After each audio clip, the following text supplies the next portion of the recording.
water is quite beautiful to look at. L'acqua è molto bella da guardare, vero? E immagino che probabilmente tutti voi sappiate che siete per 2/3 fatti d'acqua. Bene, ma potreste non sapere che le molecole d'acqua sono così piccole che 2/3 si traducono nel 99% delle vostre molecole. Pensateci, il 99% delle vostre molecole sono acqua. Quindi le vostre scarpe stanno essenzialmente trasportando un insieme d'acqua. Ora, la domanda è, nelle vostre cellule queste molecole d'acqua fanno davvero qualcosa? Queste molecole sono essenzialmente disoccupate o fanno qualcosa che potrebbe essere davvero, davvero interessante? E del resto, siamo davvero sicuri che l'acqua sia solo H2O? Lo abbiamo letto nei libri di scuola, ma è possibile che un po' d'acqua non sia effettivamente H2O? Queste sono domande le cui risposte in realtà non sono così semplici come potresti pensare. In effetti siamo davvero all'oscuro sull'acqua. Sappiamo veramente poco. E perché sappiamo così poco? Beh, probabilmente pensate che l'acqua sia così diffusa e una molecola così semplice che si dovrebbe già sapere tutto sull'acqua, giusto? Voglio dire, pensate che sia tutto lì. Beh, gli scienziati la pensano allo stesso modo. Molti scienziati pensano che l'acqua è così semplice che tutto deve essere già conosciuto. Ma in effetti non è affatto così. Quindi lasciate che vi mostri per cominciare alcuni esempi che riguardano l'acqua di cose che dovremmo già sapere, ma di cui in realtà non abbiamo la più pallida idea. So here's something that you see every day. You see a cloud in the sky, and probably you haven't asked the question. Ecco qualcosa che vedi ogni giorno. Prendi una nuvola nel cielo, probabilmente non ti sei posto la domanda come fa l'acqua ad arrivare lì? Perché insomma c'è una nuvola lì e l'acqua evapora dappertutto. Perché va a formare quella nuvola che vedi lì? Un'altra domanda, riusciresti a immaginare delle goccioline che galleggiano sull'acqua? Ti aspetteresti che le goccioline si uniscano istantaneamente con l'acqua e invece persistono a lungo. E ancora un altro esempio riguarda il camminare sull'acqua. Una lucertola dell'America centrale, che poiché cammina sull'acqua viene chiamata la lucertola di Gesù Cristo. All'inizio potreste pensare, beh, conosco la risposta a questa domanda, è a causa dell'alta tensione superficiale nell'acqua. Ma l'idea comune della tensione superficiale dell'acqua è che c'è un singolo strato di molecole nella parte superficiale e questo singolo strato di molecole è sufficiente per creare abbastanza tensione e sostenere qualsiasi cosa si metta lì. Ed ecco un altro esempio, se prendi 2 bicchieri d'acqua, ci metti dentro 2 elettrodi e un'alta tensione tra di loro, quello che accade è che si forma un ponte fatto d'acqua. E questo ponte può essere sostenuto anche se si allontanano i bicchieri l'uno dall'altro, fino a 4 centimetri. Come mai? Non lo capiamo. Quindi quello che voglio dire è che ci sono molte cose sull'acqua che crediamo di sapere, ma che non capiamo, davvero non sappiamo. E quindi cosa sappiamo sull'acqua? Bene, hai imparato che la molecola d'acqua contiene una molecola di ossigeno e 2 di idrogeno. Si acquisisce nei libri di testo, questo lo sappiamo. E sappiamo anche che ci sono molte molecole d'acqua e queste molecole d'acqua si muovono in modo microscopico. Quindi sappiamo questo, ma cosa allora non sappiamo dell'acqua? Beh, non sappiamo nulla del suo comportamento sociale. Cosa intendo per sociale? Beh, diciamo come sedersi al bar e chiacchierare con un vicino. Non sappiamo come le molecole d'acqua condividano effettivamente le informazioni o interagiscano. E inoltre non conosciamo i movimenti effettivi delle molecole d'acqua, come interagiscono tra loro e anche come le molecole d'acqua interagiscono con altre molecole, come quella viola che si trova lì, una sconosciuta. Anche le fasi dell'acqua. Abbiamo tutti imparato che esiste una fase solida, una liquida e una fase gassosa. Tuttavia, un centinaio di anni fa c'era l'idea che ci potesse essere una quarta fase, da qualche parte tra un solido e un liquido. Sir William Hardy, un famoso chimico fisico, un centinaio di anni fa, enunciò che in realtà c'era una quarta fase dell'acqua, un po' più ordinata rispetto ad altri tipi di acqua, la quale aveva una consistenza gelatinosa. Sapete, tutto questo è stato dimenticato perché a mano che i metodi miglioravano, hanno iniziato a studiare le molecole invece degli insiemi di molecole. Hanno dimenticato la collettività delle molecole d'acqua e iniziato a guardare, come in biologia, alle singole molecole, perdendo di vista l'insieme. Quindi abbiamo pensato di dare un'occhiata a questo aspetto, perché avevamo l'idea che fosse un possibile anello mancante, questa quarta fase poteva effettivamente essere un anello mancante per poter comprendere i fenomeni riguardanti l'acqua che ancora non conoscevamo. Abbiamo iniziato cercando da qualche parte tra lo stato solido e liquido e i primi esperimenti che abbiamo fatto poi ci hanno dato il via. Abbiamo preso un gel come solido e l'abbiamo messo accanto all'acqua. Abbiamo aggiunto alcune particelle all'acqua perché avevamo la sensazione che le particelle ci avrebbero mostrato qualcosa. E potete vedere che quello che è successo è che le particelle hanno iniziato ad allontanarsi dall'interfaccia tra il gel e l'acqua e hanno continuato a muoversi e muoversi e muoversi. Hanno finito per fermarsi ad una distanza che è all'incirca la dimensione di uno dei tuoi capelli. Ora questo può sembrare piccolo, ma per le dimensioni molecolari è praticamente infinito, è una dimensione enorme. Così abbiamo iniziato a studiare le proprietà di questa zona e l'abbiamo chiamata per ovvie ragioni la zona di esclusione, perché praticamente tutto ciò che si metteva lì veniva escluso, veniva espulso da quella zona man mano che si formava. Exclusion zone, EZ for short. And so we found that the kinds of material. Invece di zona di esclusione l'abbiamo chiamata in breve EZ, Easy Zone. E così abbiamo scoperto che i tipi di materiali che creano o nucleano questo tipo di zona non sono solo i gel, ma abbiamo scoperto che praticamente ogni superficie amante dell'acqua cosiddetta idrofila può farlo, creando l'acqua EZ. A man mano che l'acqua EZ si creava, espelleva tutti i soluti o le particelle o qualunque cosa fosse presente nell'acqua. E abbiamo iniziato a conoscere queste proprietà e è trascorso un bel po' di anni ad osservarle. Queste proprietà si presentano più o meno così. Hai un materiale vicino all'acqua e questi strati di EZ iniziano a formarsi. Si costruiscono e si costruiscono continuando a crescere uno dopo l'altro.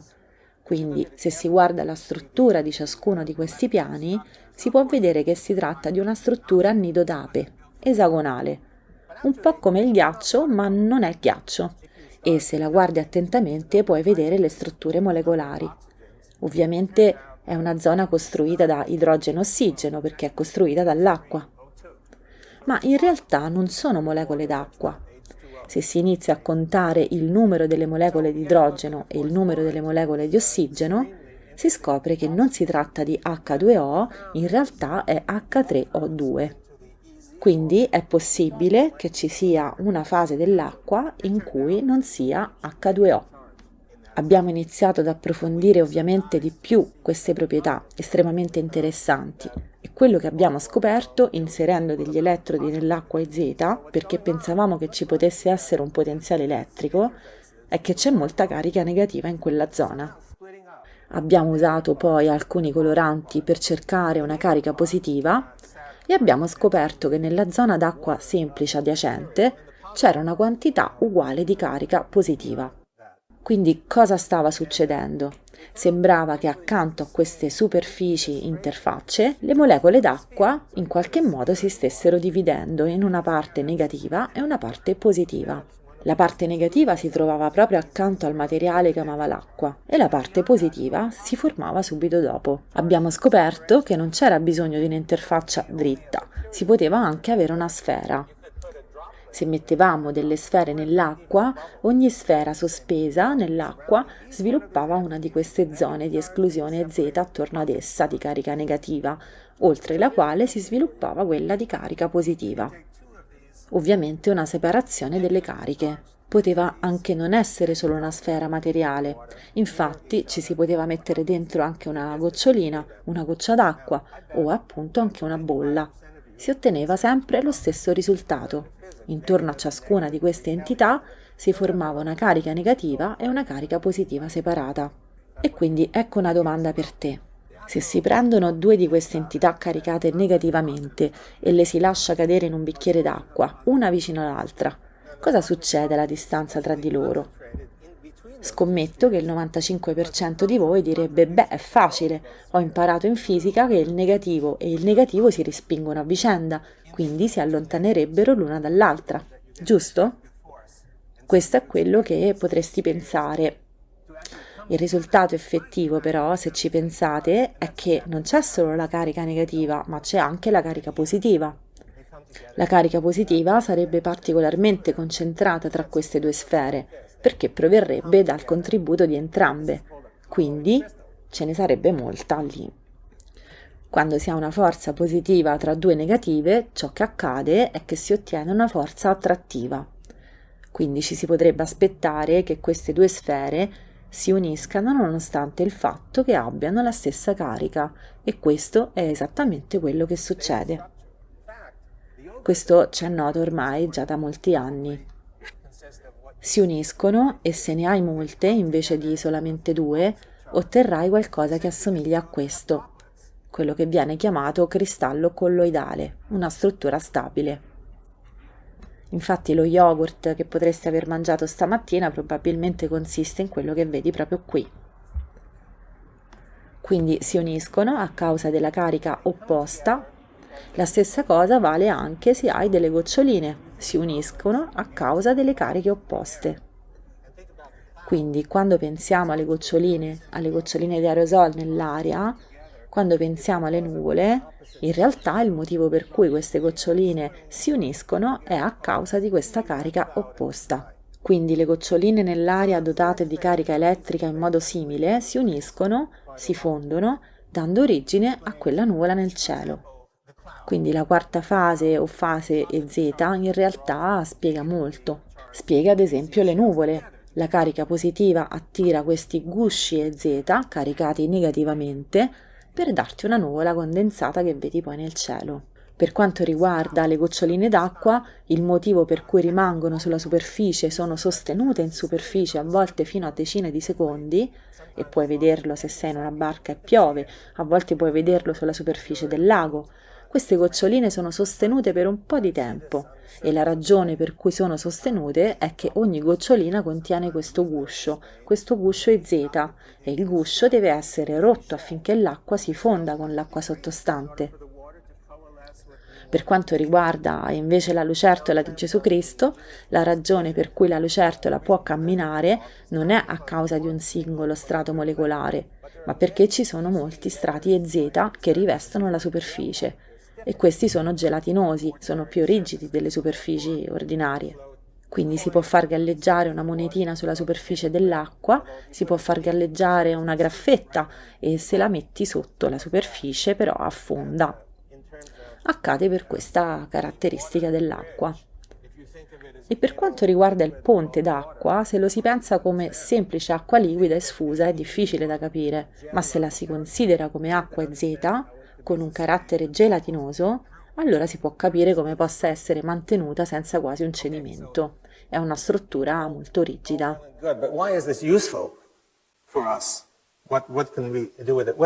Ma perché questo è utile per noi? Cosa possiamo farci? Beh, possiamo ottenere energia dall'acqua, infatti l'energia che possiamo ottenere dall'acqua è energia libera, gratuita. È letteralmente libera. Possiamo prenderla dall'ambiente e lascia che ti spieghi. Qui nel diagramma c'è una situazione con carica negativa e carica positiva. E quando si hanno due cariche opposte, una accanto all'altra, è come una batteria. Quindi in realtà abbiamo una batteria fatta d'acqua e puoi estrarre la carica da questa. Ora le batterie si ricaricano, come il tuo cellulare che ha bisogno di essere collegato ogni giorno o due. Quindi la domanda è: cosa ricarica questa batteria d'acqua? Ci è voluto un po' per capire cosa ricarica questa batteria. Un giorno stavamo facendo un esperimento e uno studente in laboratorio è passato con una lampada e ha illuminato un campione. Dove la luce brillava abbiamo scoperto che la zona di esclusione cresceva a passi da gigante. Quindi abbiamo pensato, ah, sembra essere la luce. E abbiamo molti esperimenti che lo dimostrano. Dimostrano che l'energia per costruire la EZ viene dalla luce, ma non solo dalla luce diretta, anche dalla luce indiretta. Cosa intendo per luce indiretta? Beh, quello che voglio dire è che la luce indiretta è per esempio la luce infrarossa che esiste in tutto questo auditorium. Se spegnessimo tutte le luci, compresi i riflettori, e io tirassi fuori la mia telecamera infrarossi e guardassi il pubblico, vedrei un'immagine molto chiara e luminosa. E se guardassi le pareti, vedrei un'immagine molto chiara. E la ragione di ciò è che tutto emette energia infrarossa. Anche tu stai emettendo energia infrarossa ora. Questa è l'energia che è più efficace per realizzare questa separazione di carica e questa quarta fase dell'acqua. In altre parole, c'è del materiale, c'è l'acqua EZ e c'è un'energia che viene raccolta dall'esterno. A mano che si raccoglie questa energia dall'esterno, si crea la zona di esclusione. Se si toglie quell'energia in più, lei ritornerà alle sue dimensioni normali.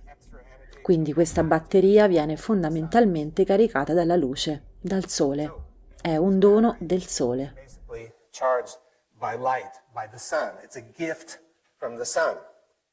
Se pensate alla pianta che avete in cucina, la quale riceve la luce, sapete che l'energia viene dalla luce, sono i fotoni che forniscono tutta l'energia alla pianta, giusto, no? La pianta converte questa energia dalla luce in energia chimica e questa energia viene poi utilizzata per la crescita, il metabolismo, la flessione e quant'altro. E questo tutti lo sappiamo, è molto comune. Quello che vi sto suggerendo dai nostri risultati è che la stessa cosa accade nell'acqua. Non c'è da sorprendersi perché la pianta è per lo più acqua, il che suggerisce che l'energia arriva dall'esterno, energia luminosa, infrarossa, energia radiante, e l'acqua assorbe questa energia e la converte in una sorta di lavoro utile. E così arriviamo all'equazione energia uguale H2O, un po' diversa dall'equazione che conosci. Credo che sia proprio vero che non si può separare l'energia dall'acqua. L'acqua è un deposito di energia proveniente gratuitamente dall'ambiente. Ora, possiamo raccogliere un po' di questa energia? Beh, possiamo farlo perché c'è una zona negativa e una zona positiva.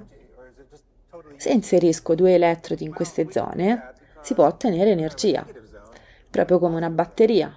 E noi lo abbiamo fatto e siamo stati in grado, ad esempio, di avere un display ottico semplice, che poteva essere alimentato dall'energia che puoi ottenere da questo. Ovviamente avremmo bisogno di costruire qualcosa di più grande, di più importante per ottenere più energia, ma questa energia proviene dall'acqua. Un'altra opportunità che stiamo sviluppando è quella di bere acqua potabile limpida, gratuita. Se avete un materiale idrofilo e ci mettete accanto dell'acqua contaminata con qualcosa di cui volete sbarazzarvi, quello che succede, come vi ho mostrato, è che questa roba verrebbe esclusa al di là della zona di esclusione e l'EZ rimanente non avrebbe alcun contaminante. Quindi se mettessimo lì dei batteri, questi uscirebbero e poiché la zona di esclusione è grande, sarebbe facile estrarre acqua e raccoglierla. E noi l'abbiamo fatto e stiamo lavorando per cercare di renderlo pratico. Bene, una delle cose che abbiamo notato è che sembra che anche il sale sia escluso. Quindi ora stiamo pensando di estendere questo concetto utilizzando l'acqua dell'oceano. Se utilizzassimo l'acqua dell'oceano e il sale verrebbe escluso, allora potremmo prendere semplicemente l'acqua EZ, che dovrebbe essere priva di sale. Si potrebbe quindi ottenere acqua potabile da questo processo. Quindi abbiamo un'energia biologica. Le cellule sono piene di macromolecole come proteine, acidi nucleici e ognuna di queste ha un sito nucleante per la formazione dell'acqua EZ. Quindi intorno a ciascuna di questi c'è acqua EZ. Ora quest'acqua è caricata negativamente e la regione successiva è caricata positivamente, quindi si ha questa separazione di carica e queste cariche separate sono libere e disponibili per sostenere le relazioni all'interno delle vostre cellule. Questo significa che in realtà le tue cellule stanno facendo una sorta di fotosintesi. La luce viene assorbita, convertita in separazione di carica, proprio come avviene nella fotosintesi, e queste cariche vengono utilizzate anche da voi. Un esempio di questo su scala più ampia è che l'energia arriva continuamente da ogni parte e viene assorbita anche da voi, in realtà molto profondamente. Se prendete una torcia elettrica e fate passare la luce attraverso il palmo della mano, potreste effettivamente vederla attraverso di esso. Quindi penetra abbastanza in profondità. E avete molti vasi sanguigni, soprattutto capillari vicino alla periferia, ed è possibile che parte di questa energia che arriverebbe sarebbe utilizzata per aiutare a guidare il flusso sanguigno. Lasciate che ve lo spieghi tra un attimo.